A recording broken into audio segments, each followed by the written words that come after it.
नमस्ते दोस्तों, मार्च का महीना एंड होने पर है। तो आज हम बात करेंगे सौरमंडल के सबसे छोटे ग्रह मरकरी के बारे में। तो इससे पहले दोस्तों मैं मार्स, वीनस, नेपट्यून, यूरेनस पर वीडियो ऑलरेडी बना चुकी हूँ, आप देख सकते हैं वीडियो सीरीज़ में। तो दोस्तों आज हम बात करेंगे मरकरी के बारे में, क्योंकि ये सूर्य का सबसे परम मित्र आप इसको कह सकते हैं, सूर्य के सबसे निकट है और सौरमंडल का सबसे छोटा ग्रह है। अपने पिछले वीडियो में मैं बता चुकी हूँ कि जो लोग भी बहुत क्यूरियस हैं स्पेस के प्रति, वो लोग स्काई मैप या सिमिलर ऐप को डाउनलोड करके प्लैनेट्स को, स्टार्स को देख सकते हैं। तो ये बात करते हैं बुध ग्रह के बारे में और कुछ थोड़ी सी डिटेल फैक्ट्स लेते हैं। तो दोस्तों बुध ग्रह वह ग्रह है जो सूर्य के सबसे निकट परिक्रमा करता है। बुध ग्रह पृथ्वी के चंद्रमा से थोड़ा ही बड़ा है और यह सबसे तेज ग्रह है जो हर 88 पृथ्वी दिनों में सूर्य का चक्कर लगाता है। बुध का नाम प्राचीन रोमन देवताओं में सबसे तेज के नाम पर रखा गया है। मैंने अपने लास्ट वीडियोस में भी बताया है कि ज़्यादातर जो हमारे प्लैनेट के नाम है वो रोमन देवताओं के नाम पर ही रखे गए हैं। अब इसके अगर सरफेस की बात की जाए, सतह की बात की जाए, तो इसका जो तापमान है वो बहुत ही गर्म और ठंडा दोनों है।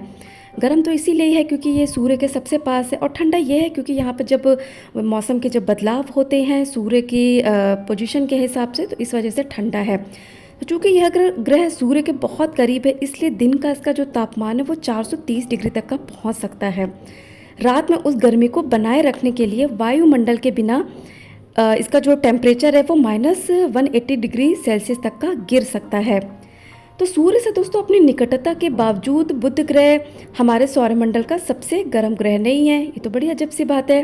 तो दोस्तों इसका जो खिताब है कि सबसे गर्म ग्रह कौन है सूर्य के बाद, तो वो है शुक्र ग्रह, वीनस। वीनस में मैंने इसके बारे में डिटेल बताया था। उसका ये रीज़न है क्योंकि उसका घना वायुमंडल है जिससे कि बहुत ज़्यादा हीट जनरेट होती है और ये सबसे गर्म ग्रहों में आता है सूर्य के बाद। लेकिन जो मरकरी है, बुध है, वो सबसे तेज ग्रह है, जैसे मैंने बताया है कि जो हर 88 पृथ्वी दिनों में सूर्य के चारों ओर चक्कर लगाता है।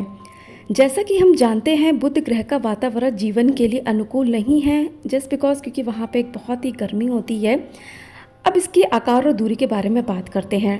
तो 2440 किलोमीटर की रेडियस के साथ बुध पृथ्वी की चौड़ाई का 1/3 से थोड़ा सा ज़्यादा है और सूर्य से बुध तक का पहुंचने में सूर्य की रोशनी को 3.2 मिनट लगते हैं। धरती का तो आपको पता होगा, मैंने पहले भी बताया था कि केवल 8 मिनट लगते हैं। थैंक गॉड कि हम लोग पृथ्वी पर रहते हैं जहाँ पर जीवन बहुत ही अनुकूल है। इसलिए कहते हैं ना कि मनुष्य का जीवन कितना इम्पॉर्टेंट है, उसे वेस्ट नहीं करना चाहिए, क्योंकि हमें कितने लकी प्लैनेट पर रह रहे हैं। तो दोस्तों बुध ग्रह अपनी दूरी पर धीरे धीरे घूमता है और हर 59 पृथ्वी दिनों में एक चक्कर पूरा करता है। लेकिन जब बुध सूर्य के चारों ओर अपनी अंडाकार कक्षा में सबसे तेज गति से घूम रहा होता है और यह सूर्य के सबसे करीब होता है, तो प्रत्येक चक्कर के साथ सूर्योदय और सूर्यास्त नहीं होता है, जैसा कि अधिकांश अन्य ग्रहों पर होता है। सुबह का सूर्य ग्रह की सतह के कुछ हिस्सों से कुछ समय के लिए उगता है, अस्त होता है और फिर से उगता हुआ दिखाई देता है ना रोचक बात। सतह के अन्य हिस्सों के लिए सूर्यास्त के समय यही बात उल्टी होती है। एक बुध सौर्य दिन एक पूर्ण दिन रात चक्र 176 पृथ्वी दिनों के बराबर होता है। तो आप ये मान के चल सकते हो कि बुध पर लगभग 2 साल के बराबर होता है। बुध की घूर्णन धुरी जो होती है वो सूर्य के चारों ओर अपनी कक्षा के समतल के सापेक्ष केवल 2 डिग्री ही झुकी हुई है। इसका मतलब ये है कि यह लगभग पूरी तरह से सीधा घूमता है और इसीलिए इस पर मौसम का देखा जाए तो कोई खास अनुभव फील नहीं होता है, जैसा कि अन्य ग्रहों पर होता है। अब इसके अगर चंद्रमा की बात की जाए तो इसके कोई चंद्रमा नहीं है मरकरी के। बाकी प्लैनेट के तो मैंने बताए थे कि मून्स होते हैं, इवन कुछ कुछ प्लैनेट के तो बहुत सारे मून्स होते हैं, लेकिन मरकरी का अपना कोई मून नहीं है।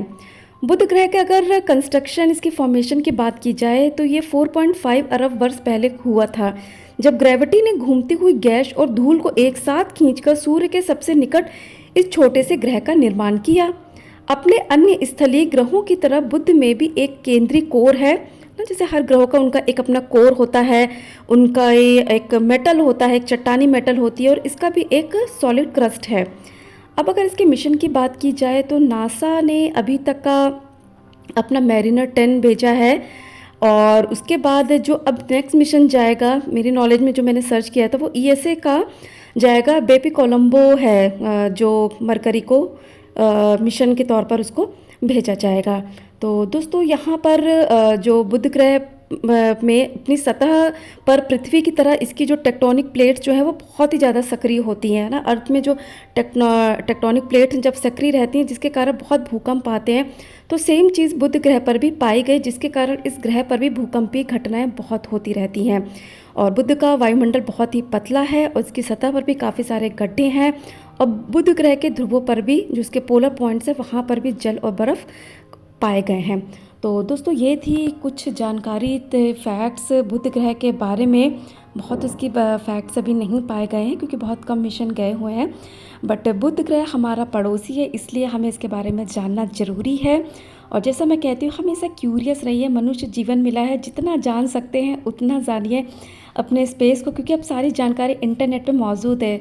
स्कूल पर एक समय हमें कुछ नहीं पता होता था, केवल डायग्राम्स होते थे, कोई क्यूरोसिटी भी नहीं आती थी, मेरे अंदर इतनी नहीं आती थी क्योंकि स्कूल में बहुत बेसिक तरीके से बताया जाता था। बट हालांकि जब कुछ सालों में मैंने इनको विजुअल देखना स्टार्ट किया इंटरनेट पर, तब बहुत ज़्यादा क्यूरोसिटी आई। तो मैं यही कहूँगी कि जिज्ञासु रहिए, जैसे कि आइंस्टाइन बोलते थे। आशा करती हूँ आपको इस वीडियो से कुछ साइंस से रिलेटेड जानकारी मिली होगी। वीडियो देखने के लिए बहुत बहुत धन्यवाद।